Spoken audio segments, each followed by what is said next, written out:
HOA Karen blocked my driveway, so I dug a trench and built a medieval bridge.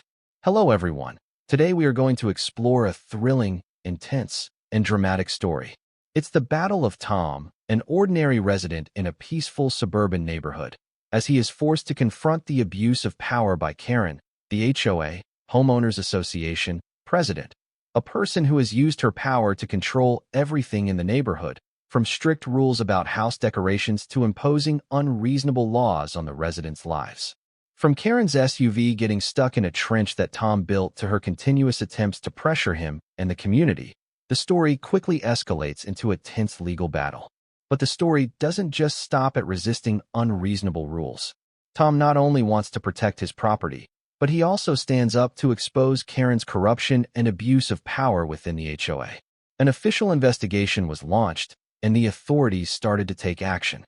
Then, a major event occurred when the story hit the media and spread on social media, drawing the community's attention. Can Tom win this battle? And will Karen have to pay for her wrongdoings? Watch the full story so you don't miss any details of this struggle between power and justice. Don't forget to leave your opinions and personal thoughts in the comments below this video. Do you think Tom did the right thing standing up against Karen? Or do you have a different perspective? We look forward to hearing your feedback. Stay tuned for more exciting developments in this gripping story. I'm Tom, an ordinary man living in a quiet suburban neighborhood. Every morning, I wake up at 7 a.m., enjoy a black coffee, and soak in the peaceful atmosphere of the neighborhood. My job is nothing special, just the usual office work, nothing too stressful, and relaxing evenings with family. My life is quite simple, and I have no complaints until I met Karen. Karen is the woman who lives 2 houses down, and if you've ever lived in a neighborhood with an HOA, Homeowners Association, you'll immediately understand the feeling when someone like Karen has power in her hands. Karen is not just a regular HOA member, she's the president. And in the literal sense of the word president, Karen doesn't just care about making the neighborhood look nice and orderly. She wants to control everything, from your driving habits to the exact shade of paint you put on your front gate. Imagine this. One beautiful morning, I'm walking out to grab my newspaper when I find Karen standing in front of my house, holding a checklist. You guessed it, HOA standard inspection. If you have grass that isn't trimmed to the HOA required length, or if your gate is too bright silver compared to the standards, you'll get a warning letter. Everything has to be perfect, no room for creativity or individuality. I used to think it was a small issue, until my life started to be affected. Karen is not just the one inspecting the rules. She's the one enforcing them strictly, and, especially, there's never a clear reason for her decisions. The first time I encountered her intervention was when I first moved into this neighborhood. I thought this would be a place where I could live in peace, but clearly, Karen had decided that I wasn't allowed to live normally. One Tuesday morning, I woke up at 7 a.m. as usual, ready to face the new day. The view outside the window was as peaceful as ever. The whole neighborhood was quiet. No noise. Only the sound of birds chirping from the tall trees. I stepped outside, holding my coffee cup, getting ready to walk out and grab the paper, just like I always do. But that day, everything was different. As I stepped out the door, my eyes were immediately drawn to a luxury SUV blocking my entire driveway. Karen's car, I recognized it right away. I looked around, but didn't see anyone. Yet the car was still there, parked right in front of my gate, as if it had become part of the scenery. What was strange was that I hadn't received any notice from the HOA, no warning, no request that her car would be parked there. Yet the car was parked as though it were perfectly normal. Anticipating that this situation would escalate, I walked closer to the SUV with an uncomfortable feeling. Trying to stay calm, I gently tapped on Karen's car window. When she lowered the window, I could feel the smugness in her gaze. "Good morning, Karen," I began, trying to keep my voice polite. "Your car is blocking my entire driveway. Could you move it for me?" Karen looked at me with an unchanging expression. Not hurried at all. She just smirked and replied sweetly, yet sarcastically, "Oh, I know, Tom. But this car is staying here for a bit because the HOA needs to inspect your driveway to ensure everything complies with the standards." I stood there stunned. Inspect my driveway. I had lived here for over 2 years, and no one from the HOA had ever inspected my driveway. There had been no notice, no calls, no emails from the HOA board. Yet now, Karen casually declared that she and the HOA had the right to make such decisions. I don't understand, I said, my voice slightly wavering with confusion. Why haven't I received any notice about this? You can't just park your car here without informing me. This doesn't make sense. Karen looked at me, then sighed gently, as if explaining something too simple to grasp. It's not a big deal, Tom. This is an HOA requirement. We just want to check your driveway to make sure it doesn't violate any aesthetic or structural regulations. If you don't cooperate, the HOA will have to fine you because this is a clear violation. I could feel the anger rising within me. Although I tried to stay calm, I couldn't ignore the injustice in Karen's words. Not only had she failed to notify me, but she was also openly imposing HOA power on my personal property without a reasonable cause. Karen, you can't just park your car here without any prior notice. This is my property, and I have the right to ask you to move it immediately. I replied, now losing my patience. Not only did Karen refuse to move her car, but she also shrugged as though she were the one who had the final say. If you don't cooperate, the HOA will fine you, Tom, she said coldly. Not complying with the rules is a violation, and we will start by fining you $100 for each day you don't comply with the board's request. This time, we won't show any leniency. I stood frozen, shocked by the $100 fine she had just mentioned. A small amount on the surface, but it had a huge impact on those living in this neighborhood. Just by not complying with one of the rules, no matter how unreasonable, you could be fined $100 every day. And if this continued, the amount could quickly rise into the thousands. After Karen's SUV continued to block my driveway, I decided I couldn't tolerate this anymore. If I let this continue, I would always be under Karen and the HOA's control, and I couldn't let that happen. I needed to understand the HOA's regulations and the laws surrounding personal property. So, I began my thorough research. The whole day, I dedicated myself to going through legal documents about urban planning and HOA regulations. I opened materials from various sources, city planning books, official websites, and HOA regulations I had collected from neighbors. Everything had to be reviewed carefully to find any loopholes I could use in this legal battle. After hours of searching, I found a very important section in the city's regulations. A section titled Renovations and Temporary Structures on Private Property really surprised me. It contained a clause that said, property owners have the right to build security measures, including temporary fences, gates, and protective structures, as long as these structures are not permanent and have a permit from the city. Reading this, I felt like I had just discovered a treasure. Building a protective structure wasn't prohibited as long as it wasn't permanent and had legal approval from the city. This was the key to protecting my property without breaking the law. I flipped through more pages and found another section titled Regulations on Temporary Structures and Building Permits. This section clearly stated, property owners must apply for a permit to build any structure on their land, even temporary ones. To obtain the permit, the structure must meet safety and environmental requirements and not impact public space. This further confirmed that I could build a protective structure without legal issues. I just needed to apply for a permit from the city, which wasn't a big problem. To make sure I fully understood, I continued researching and found additional information on how protective structures could affect surrounding areas. After a few more hours of searching, I discovered a crucial clause in the HOA regulations, stating, HOA has no authority to interfere with personal property protection measures as long as they do not invade common areas of the community or alter the structure of other properties.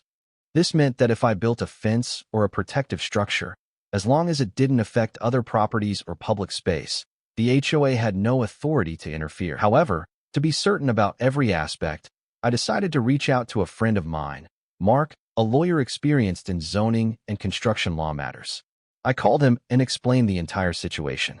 Mark listened carefully, and after I presented the documents I had found, he confirmed that I was absolutely correct. Tom, what you found in the documents is reasonable. The regulations about building temporary fences and protective structures on private property are entirely legal, as long as you apply for a permit and comply with safety and environmental requirements, Mark said. I recommend you fill out the permit application and prepare the necessary documents to submit to the city. Also, don't forget to clearly state the security purpose in the application. With Mark's confirmation, I felt like a big door had opened before me. Not only did I have the right to build protective measures, but now I also knew exactly what steps to take to legalize them. I decided to start immediately, knowing this was my opportunity not only to protect my property, but also to counter Karen's and HOA's overreach. Now, I no longer had to worry about whether I was violating the law. I had all the information I needed, and the next step was to apply for a permit from the city. I wasn't just going to build a fence. I was going to create a temporary structure that HOA couldn't stop. I started envisioning the drawbridge I would build, a symbol not only of my protection of my property, but also of how I would confront HOA's oppression. Once I received confirmation from lawyer Mark that my plan was entirely legal, there was no reason to hesitate. My determination was clear, and I immediately set things into motion. I wasn't just planning to build a small or simple structure. I was planning to create a solid barrier, strong enough to prevent any vehicle, especially Karen's SUV, from approaching my driveway again. The next day, I contacted a machinery rental company and decided to hire an excavator. I wanted to create a real trench, not just a small hole, but a temporary structure large and solid enough to prevent any vehicles from accessing my driveway. A trench not meant to be looked at and abandoned, but a clear strategy to protect my property and assert ownership. I sought out a construction crew with experience, and after discussing the plan with them, they immediately got to work. Everything was planned out clearly. I instructed them to dig a trench 4 feet wide and at least 4 feet deep, a size sufficient to block any vehicle from passing through. The workers began their task early in the morning, and I personally supervised the work, ensuring everything went according to plan. During the digging process, I could hear the machines roaring, dust flying all around. The excavator began tearing into the earth, each scoop lifting layers of dirt, rocks, and grass, gradually exposing the trench that was slowly forming. The trench grew wider, wide enough that no vehicle, including Karen's SUV, could cross it without difficulty. The work didn't just take place during the day, but also continued into the night. Every few hours, the workers would add tools to continue digging, ensuring no interruption. The trench slowly stretched around my driveway, forming a complete loop of protection. After 3 continuous days of work, the trench was finished. When I looked at the result, I felt proud. The trench was about 30 feet long, forming a circular barrier around my driveway. It was 4 feet deep and 5 feet wide, wide enough that no vehicle could pass through easily. A trench dug deep and wide, not only serving a physical purpose, but also sending a clear message. This is my protected area, and no one has the right to invade it without facing consequences. The dirt and rocks were filled around the trench, and inside, the base was hardened to prevent sinking or erosion. The construction workers had finished everything carefully, ensuring that the trench would hold up over time without damage from weather or external factors. Although this was a temporary structure, it looked sturdy and not at all like a makeshift solution. What I especially focused on was that building the trench wasn't just a protective measure.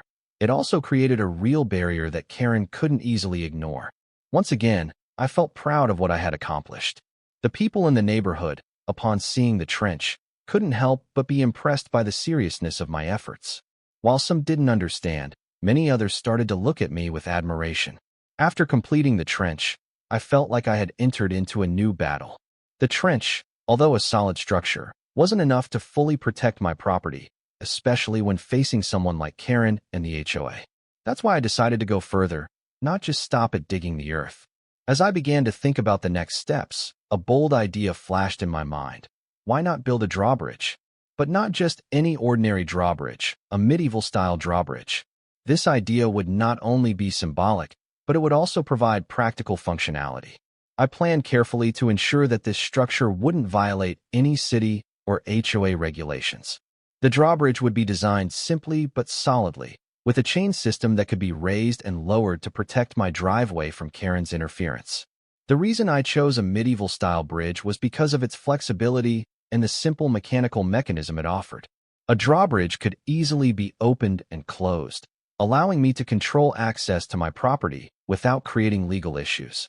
I began detailed planning, selecting materials, calculating the length and width of the bridge. I didn't want the bridge to be too heavy or complicated, so I chose to use strong wood and steel chains, which would not only ensure durability, but also make it look robust enough to prevent any vehicle from crossing. The drawbridge was designed to be about 10 feet long, just enough to cover the space between the sides of the trench and my driveway. The width of the bridge was 3 feet, enough that a small car wouldn't be able to cross if the bridge was raised. The bridge would rest on sturdy columns made of hardwood and load-bearing steel, ensuring that it could bear weight without being damaged. The columns would be deeply buried in the ground, firm like the pillars of ancient bridges. They would be coated with rust-resistant paint to prevent damage from weather and rain. The main material for the bridge was hardwood, carefully selected to be highly durable, able to withstand weather elements, and not crack over time. What made this bridge unique compared to ordinary drawbridges was its mechanism for raising and lowering it. Designed in an ancient style, the bridge featured a large steel chain system and a manual winch mechanism, similar to the drawbridges used in medieval castles. This system worked on a simple but highly effective principle. When needed, I could pull the chains up to raise the bridge, preventing any vehicle from crossing. And when not needed, I could lower the bridge to allow normal access. The steel chains used were extremely durable, capable of bearing heavy weight without snapping or degrading over time. The winch mechanism was designed simply, with a spool of chain wound around a rotating shaft, easily pulled up or lowered with just a few tugs. This allowed me to close the bridge when I needed to protect my property and reopen it when I wanted to allow traffic. Although the bridge was functional, I still wanted it to have an impressive, antique look to make a strong statement. The wooden planks were intricately carved with simple decorative patterns, heavily influenced by medieval architecture. The edges of the bridge were highlighted with dark brown paint, creating a sense of antiquity but still modern, making the bridge look like an essential part of my property. Additionally, the steel chains were also carefully crafted, not just for strength but also for aesthetics. Each chain link was attached to sturdy metal rings at both ends of the bridge, giving it a look that was both solid and impressive. This bridge wasn't just a protective tool, it was a statement, a symbol of determination and personal power. Once all the parts of the drawbridge were assembled, I began the installation process. The installation wasn't easy, as I had to ensure every part was properly assembled to make sure the bridge worked smoothly without any issues. The chains had to be adjusted correctly so that when raised, the bridge wouldn't shift or fall out of position. The construction workers also had to check the wooden planks to ensure there were no cracks, as this could affect the bridge's stability. I spent a day testing the mechanism for raising and lowering the bridge, making sure everything worked perfectly. Each time I raised the bridge, I checked the tension of the chains, the durability of the joints, and the stability of the pillars. The feeling of the bridge slowly being raised, blocking the entrance to my driveway, truly made me feel satisfied. It was a powerful image of protection and freedom, an irreplaceable safeguard. Throughout the bridge construction, Karen continued to monitor the work from a distance, occasionally standing on the sidewalk, observing like an architectural critic. Whenever she saw me working, she would approach and start complaining. "You can't build this in our neighborhood, Tom. This is not a legal structure." Her criticisms only made me more determined. Although Karen didn't directly stop the work, I could feel her covert opposition. However, I didn't care. Everything I was doing was legal, and I was ready to defend my rights with this bridge. Every step of the construction process was carefully documented, not only as evidence if any legal issues arose, but also to share this story with the community. The next morning, when I opened the window and looked out into the yard, I couldn't help but smile as I saw Karen's SUV stuck in the trench I had just dug. Just as I had predicted, her car couldn't cross the 4-foot-deep, 5-foot-wide trench. I thought to myself, thanks, HOA. I think the president now knows what complying with regulations means. Before I could celebrate, I heard grumbling from outside. Karen's car door slammed open with such force that I thought she would charge straight into the trench. She walked toward my house, looking as angry as ever, her lips tightly pressed. "Tom," she shouted, "what the hell did you do? What is this trench?" I stepped outside, keeping a gentle smile on my face, not in a hurry. "Oh, good morning, Karen. How do you like it? This trench isn't just for decoration, it's a legitimate security measure. The city has approved it for me," I said proudly. Karen's eyes lit up, probably not because I had just said something clever, but because she was absolutely furious. "Are you crazy? Fill in this trench right now. You can't just dig this thing in the middle of our neighborhood. And now you've got my car stuck."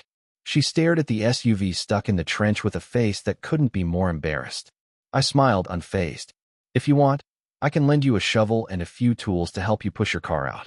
Otherwise, I think your car will have to wait until I lower the bridge." I pointed to the newly erected drawbridge next to it, making her even angrier. Karen didn't accept this humor. She yelled, "You don't understand, Tom. If you don't fill in this trench, I'll sue you. I'll make your life a living hell." She stood there, fists clenched, as if preparing for a real battle. I shrugged lightly, still smiling. "Oh, Karen, I don't think you know that I actually enjoy working with the law. I've done thorough research and even asked my lawyer about this. I can build this trench and drawbridge without breaking the law. If you'd like, I can have my lawyer explain it to you in more detail." I saw her wide-eyed, clearly unable to cope with my calm and confident tone. Karen started pacing back and forth, her fingers still pointing towards the trench. "This is a violation.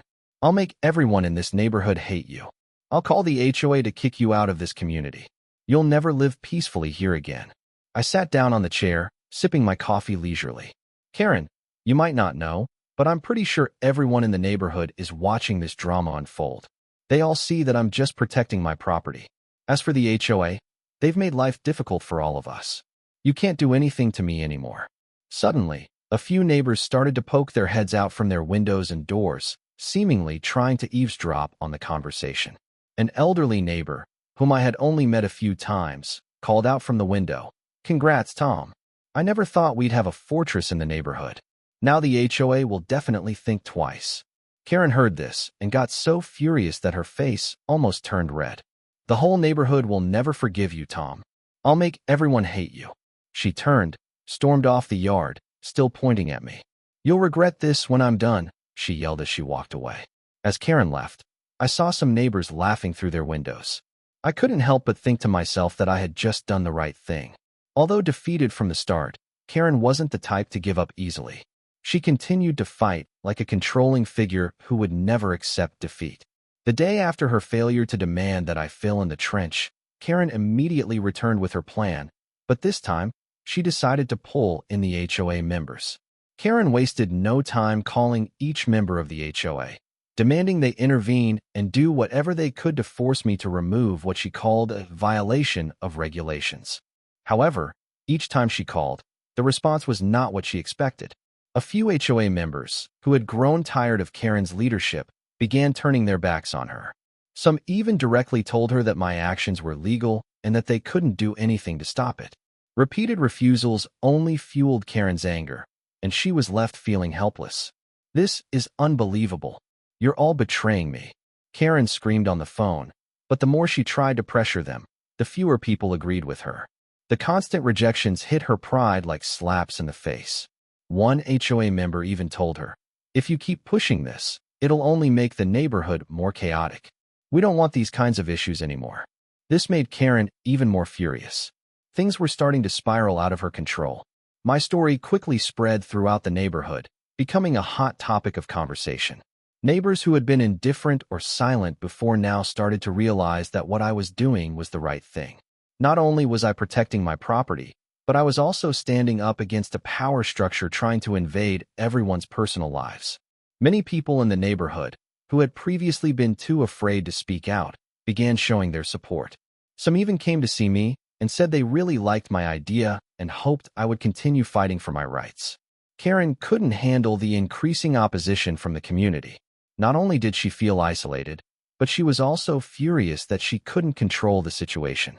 So, she decided to escalate her actions. One of the new tactics she used was gathering signatures from neighbors to file a lawsuit with the city, demanding intervention and forcing me to remove the trench and drawbridge. She brought along a giant petition and started knocking on doors, trying to persuade everyone to sign the petition with the claim that I was invading public space and creating a traffic hazard. However, Karen's plan failed once again. Very few people in the neighborhood supported her. In fact, many refused to sign the petition, and some even directly told her that they didn't want to get involved because they felt what I was doing was legal. "I don't see anything wrong with Tom protecting his property," one neighbor said directly to Karen. "You're just making a big deal out of nothing. and you'll only make everyone lose patience. The community's opposition not only frustrated Karen, but also made her so angry that she could no longer control herself. She began to feel as though she had lost her power and could no longer control the lives of those around her. Angrily, unable to manipulate HOA members and the neighbors, Karen decided to use even more underhanded methods to try to force me to give up. She started to cause disturbances in HOA meetings, repeatedly offering baseless reasons to demand fines for me. Karen even began organizing small boycotts to isolate me from neighborhood communications, persuading others not to interact with me.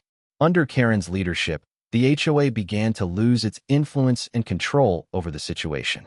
What was once seen as strict regulations and unquestionable power now became nothing but empty words. As Karen continued to try and interfere with my life, no one in the HOA was willing to support her anymore.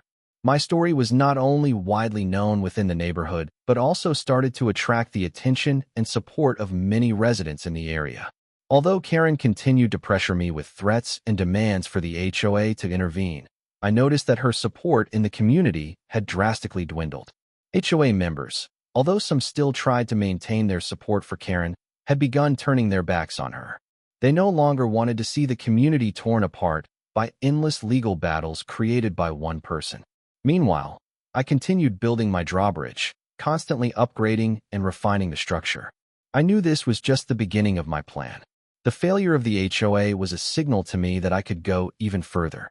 I didn't just want to protect my property. I also wanted to expose Karen's and the HOA's wrongdoings. I began preparing for the next step in my plan, gathering more information and evidence about Karen's and the HOA's violations. After a few days of research and revisiting HOA records, I discovered illegal spending and even signs of power abuse. Karen, who had created a threatening and controlling environment all this time, was truly not as innocent as she had appeared in her activities. This was the evidence I needed to uncover the truth and bring her into the light. Not only did I fight legally, but I also decided to share my story on social media. Although I had always been quite private about my personal life, I felt that it was time for people to know the truth about what was happening in this neighborhood. I recorded a video of my trench and drawbridge, then posted it on major social media platforms. The video quickly went viral, attracting the attention of the online community. The images of the deep trench, the simple yet powerful medieval-style drawbridge, built as a symbol of protecting personal property and rights, left a strong impression on viewers. Immediately, thousands of people from across the country began sharing my story, offering their strong support. Many left comments like, "Tom is the hero of this neighborhood," or "Thanks for standing up against HOA tyranny." Those who had once feared Karen now felt encouraged. They began to speak up, no longer staying silent in the face of injustice. Stories from neighbors were shared, reflecting Karen's previous abuses of power. For a long time, they had felt oppressed and fearful of Karen, but now they realized they were not alone. People in the neighborhood also started to view me as a hero. Although I never thought of myself as one, I realized that my actions not only protected my own rights, but also helped others regain confidence and power within their own community. I wasn't just confronting Karen. I was helping the entire neighborhood realize they no longer had to be victims of control and oppression. My story, with the trench and drawbridge, was no longer just my personal battle. It had become a symbol of resistance and justice. Those who had been quiet before now started to stand up, offering thanks and supporting me. Gradually, a small movement began to form in the neighborhood. Unable to bear the embarrassment and pressure she was facing, Karen finally decided to shift tactics. She could no longer stand to see me winning, and she couldn't tolerate the public exposure of her behavior. Even though people in the neighborhood were gradually turning their backs on her, Karen refused to give up.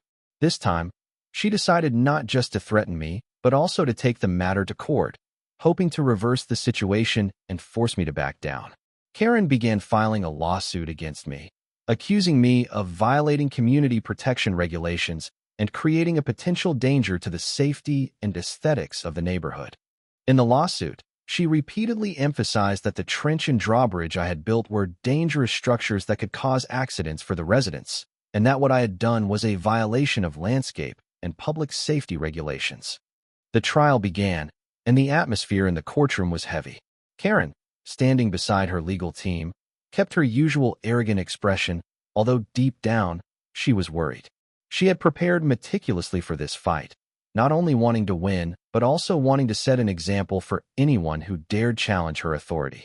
She knew that if she lost, it wouldn't just be personal humiliation. It would be a loss in the power struggle that had lasted all this time. But I wasn't an easy target.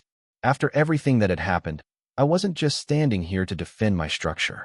I was standing here to expose all the wrongdoings that Karen and the HOA had been trying to conceal for so long.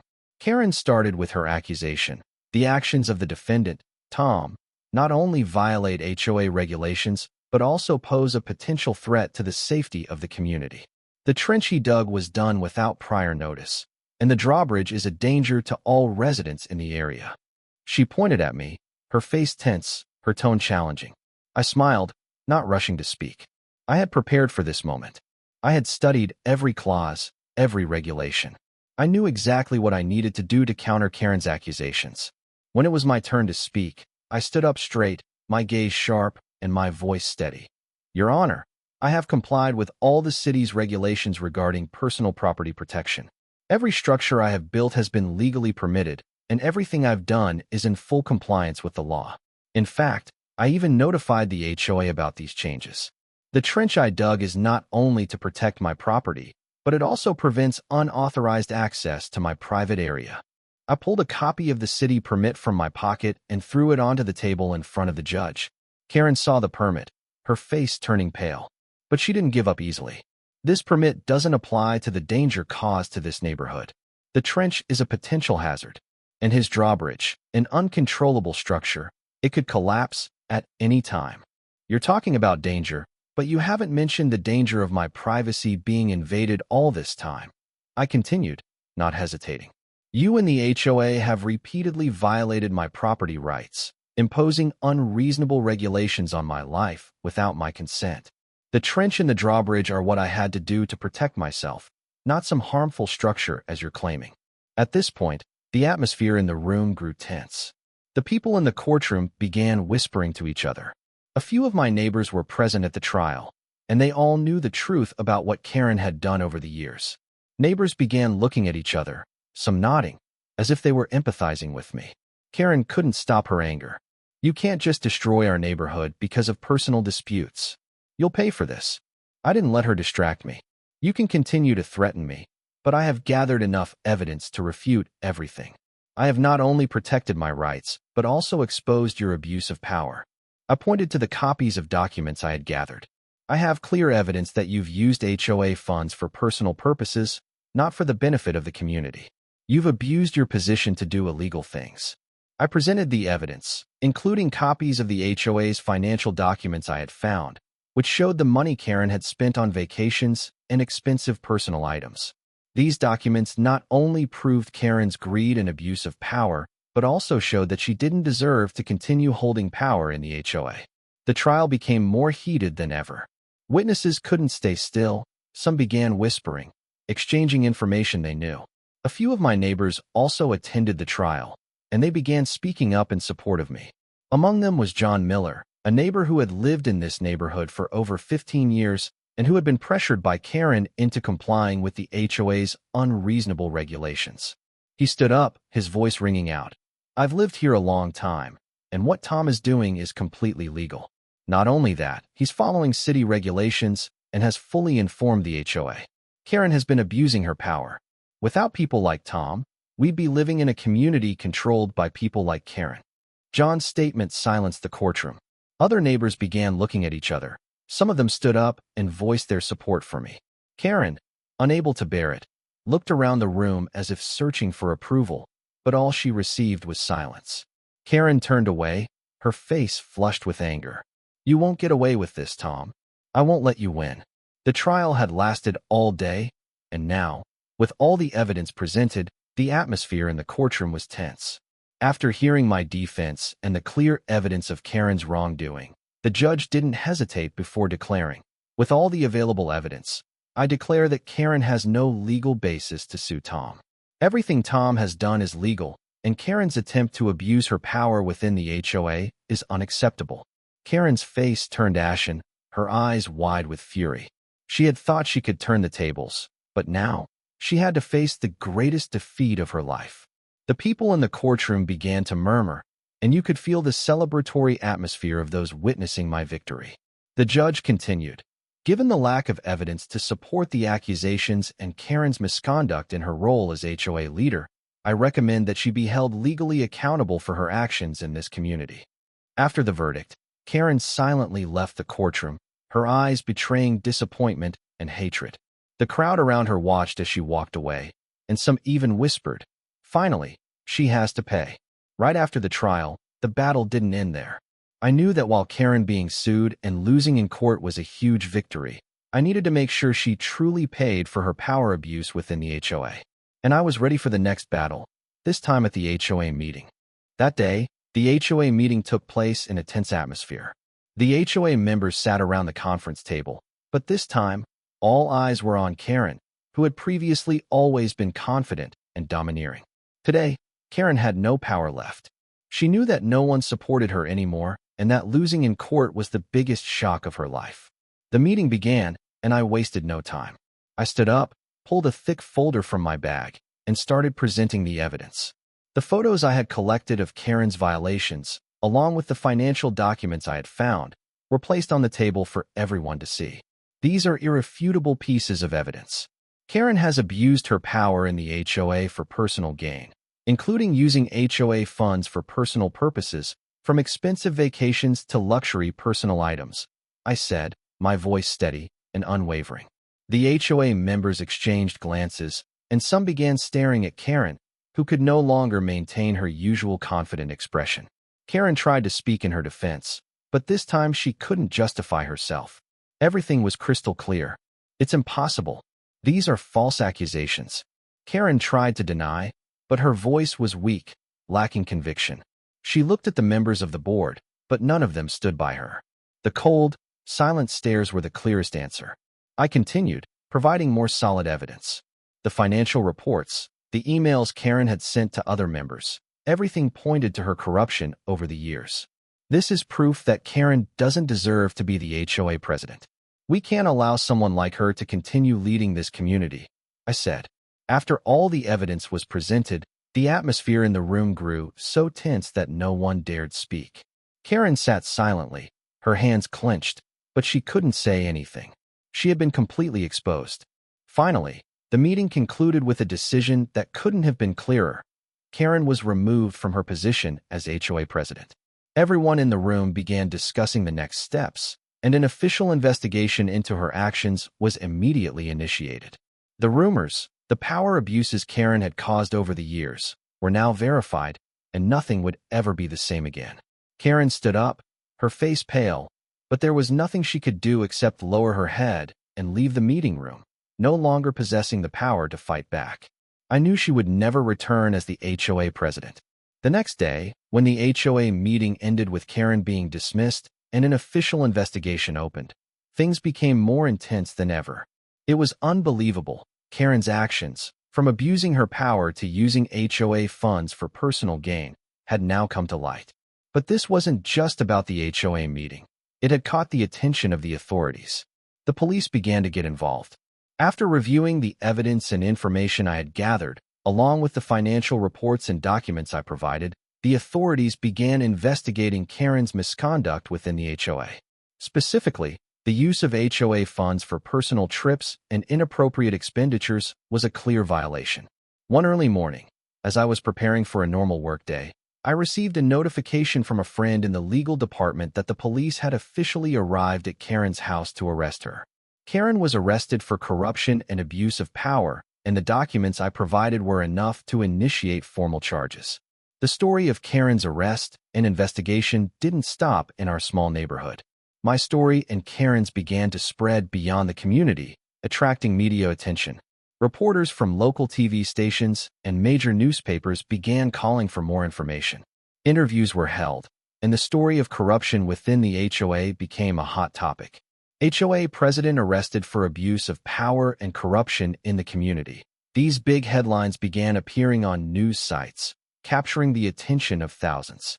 Articles exposing Karen's wrongdoings, from using HOA funds for expensive vacations to imposing unreasonable rules on residents, shocked and angered many people. Meanwhile, the video about my trench and drawbridge also started to gain significant attention from the online community. People began sharing my story at lightning speed. The online community rallied behind me, sharply criticizing Karen for her abuse of power. Tom fought not just for his own rights, but for all the residents in this neighborhood. "Thank you for standing up against HOA tyranny," one person commented on my video. Compliments kept pouring in, and I began receiving thousands of messages from people I had never met, thanking me for helping them rethink power dynamics in their own communities. My video of the trench and drawbridge went viral, becoming a symbol of legal resistance. Interviews with me and my neighbors were broadcast on TV programs, highlighting the story of how one person stood up against injustice in their community. Karen not only faced arrest for corruption, but also had to face multiple other charges. The police continued to investigate the improper expenditures and her long-standing abuse of power. The evidence I provided, along with support from the residents, formed a solid case that forced Karen to face the consequences of her actions. As the story spread through the media, Karen became the subject of public outrage. The online community relentlessly criticized her, and her neighbors also started speaking out. "What has Karen done to this community? What has she done with our money?" one of Karen's neighbors angrily said during an interview. With clear evidence and the support of the community, Karen could no longer justify her actions. Ultimately, she faced a criminal investigation and could be facing severe penalties. The whole neighborhood, after years of living under oppression, finally felt relieved. Karen was no longer the person in power within this community. And so, after a long struggle, Tom not only protected his own rights, but also helped the community regain justice. Karen's investigation and arrest were not just a legal victory, but also a powerful lesson about abuse of power and the importance of standing up for one's rights. Though Karen had tried many times to reverse the situation, in the end, it was Tom's determination and clear evidence that allowed the truth to be revealed. The community in this neighborhood could now breathe a sigh of relief, no longer living under the control and oppression of someone unworthy of power. Tom's story wasn't just a legal battle, it was a fight for justice. This story proved that even when you face powerful forces, as long as you have persistence, intelligence, and justice on your side, you can still win. Tom, once an ordinary citizen, became a symbol of fairness, of standing up against injustice. So what do you think about this story? Do you agree with how Tom fought back? Or do you have a different opinion on how power should be used in communities? Please leave your thoughts in the comments below. Don't forget to subscribe and turn on notifications so you don't miss out on the next dramatic and exciting stories. Thank you for following the story, and let's continue our journey to seek truth and justice.